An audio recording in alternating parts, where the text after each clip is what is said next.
Assalamualaikum warahmatullahi wabarakatuh. Selamat datang di channel Aiza Novel. Sebelum kita mulai, jangan lupa klik subscribe, like, dan nyalakan lonceng notifikasi agar tidak ketinggalan kisah-kisah terbaru yang penuh makna.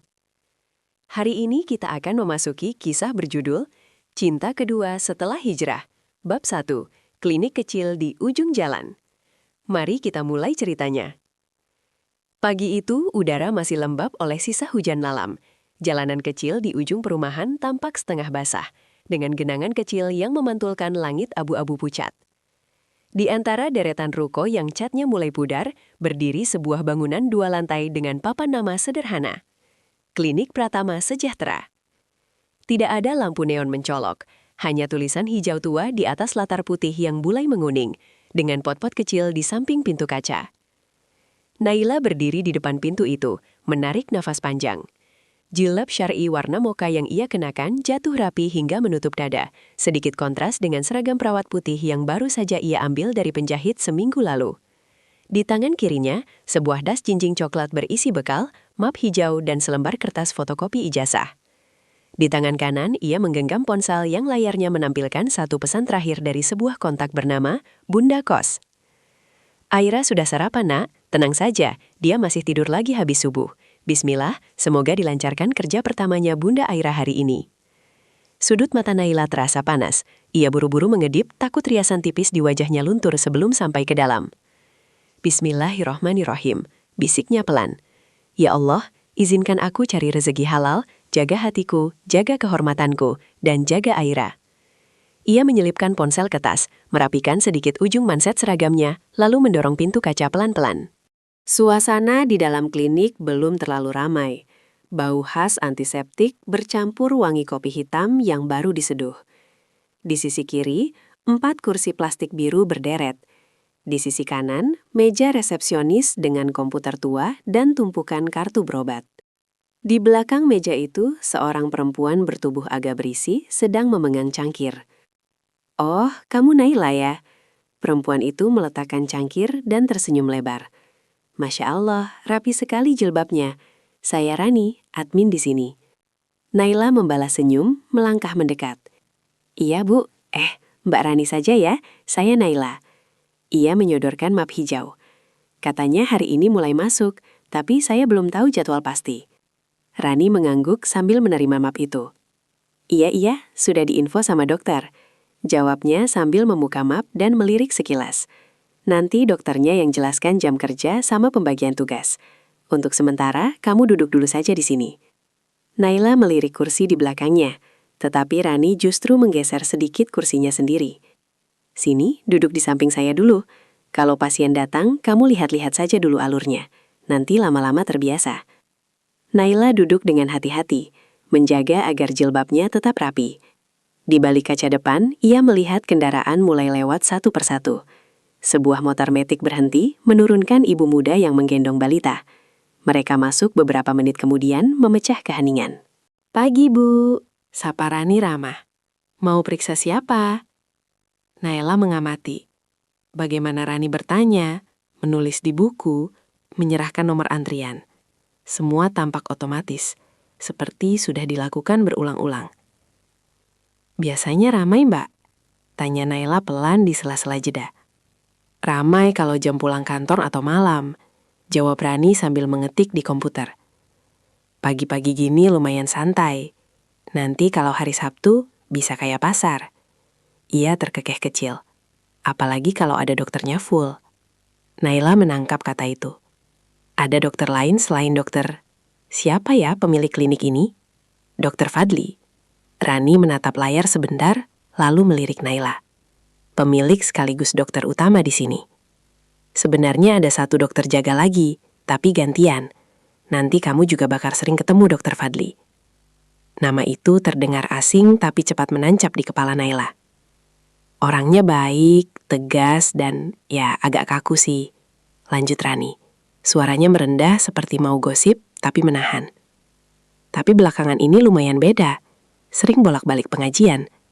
Mungkin kamu bakal cocok kerja sama dia. Soalnya, Rani melirik jilbab Naila. Kamu juga kelihatan anak pengajian. Naila tersenyum kecil. Anak pengajian. Kalimat itu dulu mungkin terdengar asing untuk dirinya yang lama. Tapi sekarang, ia justru merasa kalimat itu seperti pelukan halus di punggung. Bukan anak pengajian, Mbak, jawab Naila lirih. Masih belajar, masih banyak dosa. Rani cuma tersenyum, tidak bertanya lebih jauh. Fadli tak menambahkan apa-apa. Ia memakai jas dokternya sambil berjalan menuju ruang praktek. Gerakannya cepat tapi tidak tergesa, seolah tubuhnya sudah hafal setiap langkah di ruangan itu. Begitu pintu ruang dokter tertutup, Rani menghela nafas pelan. Tuh kan, kaku, gumamnya sambil tertawa kecil. Tapi jangan salah, pasiennya banyak yang langganan. Katanya kalau soal diagnosa, jarang meleset. Naila tidak ikut tertawa. Ada sesuatu di tatapan singkat dokter tadi yang menempel di benaknya. Bukan tatapan sombong, bukan juga terlalu dingin. Lebih mirip seseorang yang memagari dirinya sendiri terlalu tinggi. Seperti orang yang pernah lecet terlalu parah, lalu takut disentuh lagi. Antrian pasien mulai bergerak. Rani memanggil nama demi nama, Naila mengamati dari samping. Sesekali membantu mengarahkan pasien ke ruang tunggu dalam. Jantungnya sempat berdegup kencang ketika seorang anak kecil menangis keras karena takut jarum suntik. Naluri lamanya sebagai perawat muncul begitu saja. "Boleh saya bantu, Mbak?" tanya Naila perlahan. Rani mengangguk cepat. "Silahkan Naila, kamu pasti lebih bisa handle begini." Naila mendekati anak itu, menunduk hingga sejajar dengan matanya. "Namanya siapa?" tanya Naila lembut. Raka." Anak laki-laki itu terisak sambil memeluk ibunya. "Raka takut jarum?" Naila tersenyum tipis. "Kalau Raka berani, nanti boleh cerita ke teman-teman. Aku hebat, nggak lari waktu disuntik. Gimana?" Raka menggeleng, tapi tangisannya berkurang. "Kalau gitu, kita bareng-bareng baca doa ya. Setelah doa, insya Allah Allah jaga Raka. Suntiknya cuma sebentar, kayak digigit semut kan?" Ia menoleh sebentar ke ibunya. Yang tampak lega ada yang membantu menenangkan. Naila mengangkat tangan sedikit di depan dada. "Raka ikut ya. Bismillahirrahmanirrahim. Bismillah." Anak itu dengan cegukan menirukan pelan. Bismillah." Ibu Raka tersenyum haru, mengusap kepala anaknya. "Ayo nak, sudah ada Mbak perawat yang baik. Nggak usah takut." Tak lama, Rani keluar dari ruang dokter, mempersilahkan mereka masuk. Dari dalam, terdengar suara tenang Fadri menyapa pasien. Beberapa pasien kemudian, klinik agak reda. Jam dinding menunjukkan pukul 9 lewat sedikit. Rani menoleh ke Naila. "Naila, kayaknya dokter sebentar lagi senggang. Kamu ke ruang dokter saja, biar ngobrol sama dokternya tentang kerjaan." Naila mengangguk, merapikan kerudung, lalu berjalan menyusuri lorong sempit menuju ujung. Ada 3 pintu di sana.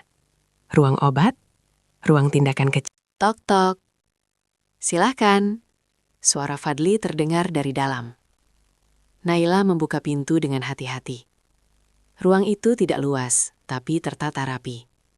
Sebuah meja kayu dengan laptop terbuka, rak buku berisi buku-buku kedokteran, dan beberapa judul agama, serta sajadah yang terlipat di sudut dekat jendela. Naila sempat melirik sajadah itu sekilas. Ada rasa hangat kecil di dadanya. "Duduk saja Bu Naila," ucap Fadli, menunjuk kursi di depan meja. Ia sendiri duduk di balik meja, tanpa jas dokter, hanya kemeja dengan lengan digulung sampai siku. "Terima kasih dok." Beberapa detik pertama diisi oleh suara klik mouse dan kertas yang diselipkan. Fadli lalu menutup map yang sedang ia baca, dan fokus pada Naila. "Jadi, Ibu mulai hari ini ya?" Fadli membuka percakapan. "Sebelumnya pernah kerja berapa lama di klinik?" "Sekitar 4 tahun dok," jawab Naila perlahan. "Di klinik ibu dan anak di Bekasi." "Berhenti kenapa?" Pertanyaan itu sederhana, tapi Naila sempat ragu sepersekian detik. Tidak mungkin ia menjelaskan semua. Tentang kematian suaminya, tentang hijrah, tentang air mata di malam-malam panjang. Ia memilih jawaban paling aman. "Ada beberapa hal keluarga dok," katanya sopan. "Harus fokus dulu. jadi sempat berhenti kerja beberapa bulan. Fadli mengangguk, seolah tidak berniat mengorek lebih dalam. Baik, di sini jam kerja perawat biasanya shift. Tapi karena klinik ini belum besar, kita fleksibel. Untuk sementara, saya butuh satu perawat yang bisa bantu pagi sampai sore, terutama hari kerja. Nanti kalau ada perubahan, kita atur lagi. Insya Allah saya siap, Dok. Ada anak? Tanya Fadli lagi. Kali ini suaranya agak melunak. Naila terkejut kecil, tapi mengangguk. Ada, Dok. 1, perempuan, usia 6 tahun. Fadli terdiam sejenak. Matanya menatap meja, jari-jarinya mengetuk pelan. Saya juga punya anak perempuan, ucapnya pelan. Hampir seperti gumaman. 9 tahun. Naila mengangguk kecil. Masya Allah. Tidak ada pertanyaan lanjutan. Seolah masing-masing tahu ada batas tak terlihat yang sebaiknya belum disentuh hari ini. Fadli merapikan beberapa lembar kertas. Di klinik ini, saya ingin suasana yang tenang dan profesional, katanya kemudian. Orang luar sudah cukup banyak bicara. Kita di dalam jangan ikut menambah. Kalimat itu membuat Naila menegakkan punggungnya. Insya Allah, Dok. Saya juga ingin kerja baik-baik saja. Cari rezeki halal, jaga diri. Tatapan Fadli terangkat, menatap Naila beberapa detik lebih lama dari sebelumnya. Ada sesuatu di kata jaga diri yang seperti menyentuh sesuatu di dalam dirinya. Ia mengangguk pelan. Bagus, ujarnya singkat. Kalau begitu, mulai besok kamu pakai seragam perawat dan bantu di ruang tindakan juga. Hari ini kamu lihat alur kerja dulu. Kalau ada apa-apa, tanya saya atau Rani. Baik, Dok. Naila berdiri, meminta izin keluar. Sebelum ia mencapai pintu, Fadli tiba-tiba menambahkan. Suaranya lebih pelan. Bu Naila? Naila menoleh. Iya, Dok. Kalau jam istirahat zuhur nanti, saya biasa sholat berjamaah di musola kecil belakang klinik. Kalau ibu mau, silahkan ikut saja. Biar kita sekalian kenalan dengan staf lain. Ada jeda singkat sebelum Naila menjawab. Hatinya sedikit berdesir. Bukan karena sosok di depan meja itu, tapi karena ia tidak menyangka ajakan semacam itu keluar dari mulut seorang dokter yang terlihat dingin dan sibuk. Insya Allah, Dok, jawab Naila. Terima kasih. Ia keluar dari ruang itu dengan langkah pelan. Di koridor sempit yang sepi, ia berhenti sebentar, menempelkan telapak tangan ke dada. Ya Allah, bisiknya pelan. Kalau ini tempat yang Engkau pilihkan untukku memulai, kuatkan aku. Jangan biarkan aku terseret masa lalu. Jangan biarkan aku membuka pintu-pintu yang tidak Engkau ridhoi. Di dalam ruangan, Fadli menatap sajadah terlipat di sudut ruangan. Ia menghela napas. Perawat baru, janda, berhijab syar'i, bicara jaga diri dan rezeki halal. Batinnya. Semoga ini bukan ujian yang salah kupahami. Di ujung jalan kecil itu, di sebuah klinik pratama yang tampak biasa saja dari luar, dua hati yang sama-sama pernah patah, diam-diam mulai menata ulang langkah. Tanpa mereka sadari, bukan hanya dinding-dinding klinik yang akan menjadi saksi, tapi juga doa-doa yang sebentar lagi berjajar di atas sajadah yang sama. Jangan lupa subscribe, like, dan nyalakan lonceng notifikasi agar tidak ketinggalan kelanjutan kisah cinta kedua setelah hijrah bab 2. Saat hati yang pernah terluka mulai diuji oleh takdir yang perlahan mendekat.